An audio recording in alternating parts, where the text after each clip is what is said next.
Ces sacs de noix de cajou tanzaniennes pourraient bientôt se retrouver dans les pays africains qui font partie de la zone de libre-échange continentale africaine.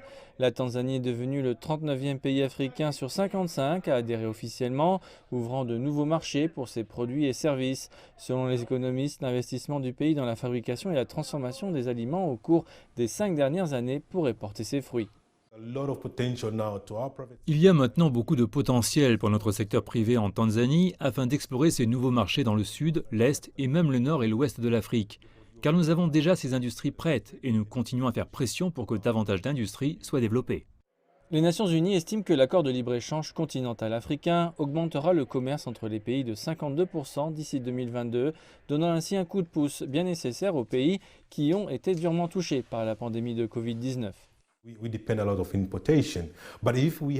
Nous dépendons beaucoup des importations, mais si nous avions eu tendance à commercer entre nous et à développer nos industries en Afrique, le commerce interafricain aurait probablement été supérieur à 40 ou 50%, et donc les effets dus à la Covid auraient été moins ressentis dans nos économies. La Banque mondiale estime qu'environ 1,3 milliard de personnes vivent dans la zone de libre-échange continentale africaine qui a un produit intérieur brut combiné de 3 400 milliards de dollars. 30 millions d'Africains devraient sortir de l'extrême pauvreté grâce à l'accord et au gouvernement tanzanien espérant que ses propres citoyens en profiteront.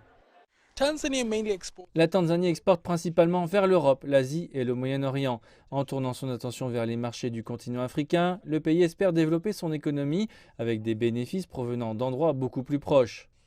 La mise en œuvre de l'accord ne sera pas facile. Outre la mauvaise connectivité en termes de routes et de voies ferrées, la plupart des pays craignent d'être submergés par les marchandises d'autres pays. Pour profiter pleinement de l'accord, les économistes demandent au gouvernement tanzanien d'avoir une stratégie d'exportation claire.